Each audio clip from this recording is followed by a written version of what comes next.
नमस्कार दोस्तों, सब्सक्राइब करें हमारे चैनल को और बेल आइकन को प्रेस करके ऑल पर क्लिक करें।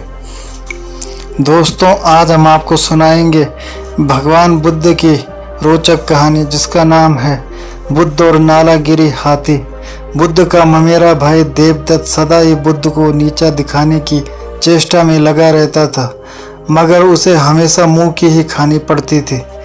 एक बार बुद्ध जब कपिलवस्तु पहुंचे तो अनेक कुलीन सांक्य वंशी राजकुमार उनके अनुयायी बने। देवदत्त भी उनमें से एक था। कुछ समय पश्चात देवदत्त ने भी कुछ जादुई शक्तियां प्राप्त की और एक बार उनका प्रदर्शन मगध के भावी सम्राट अजातशत्रु के समक्ष किया।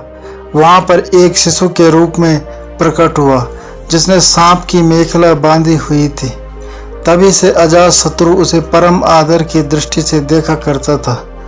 कुछ दिनों के बाद देवदत्त मगध से लौटकर जब संघ में वापस आया तो उसने स्वयं को बुद्ध से श्रेष्ठ घोषित किया और संघ की नेतृत्व करना चाहा।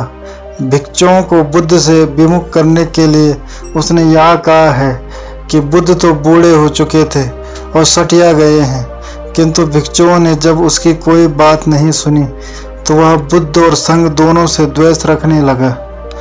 खिन्न होकर वह फिर वापस मगध पहुंचा और अजातशत्रु को महाराज बिंबिसार का वध करने के लिए प्रेरित किया, क्योंकि बिंबिसार बुद्ध और बौद्धों को प्रचुर प्रश्रय प्रदान करते थे।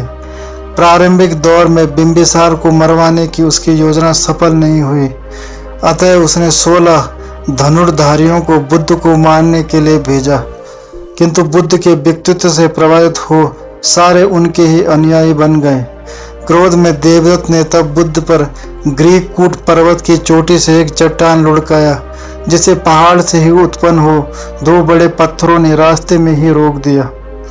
देवदत्त के क्रोध की सीमा न रही।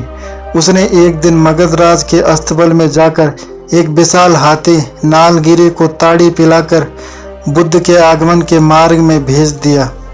नालगिरी के आगमन से सड़कों पर खलबली मच गई और लोग जहां तहां भाग खड़े हुए। तभी बुद्ध भी वहां से गुजरे। ठीक उसी समय एक घबराई महिला अपने बच्चों को हाथी के सामने ही छोड़ भाग खड़ी हुई। जैसे ही नालगिरी ने बच्चों को कुचलने के लिए अपने पैर बढ़ाए, बुद्ध उसके ठीक सामने जा खड़े हुए। उन्होंने हाथी के सिर को थपथपाया। बुद्ध के स्पर्श से नालगिरी उनके सामने घुटने टेक कर बैठ गया। नालगिरी हाथी की इस घटना से देवदत्त मगध में बहुत अप्रिय हुआ और उसे तत्काल ही नगर छोड़कर भागना पड़ा। तो दोस्तों, ये थी आज की कहानी।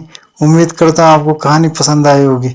अगर आपको कहानी पसंद आए तो चैनल को सब्सक्राइब करें, बेल आइकन को प्रेस करके ऑल पर क्लिक करें, वीडियो को लाइक तथा शेयर करें और हमें सपोर्ट करें। धन्यवाद।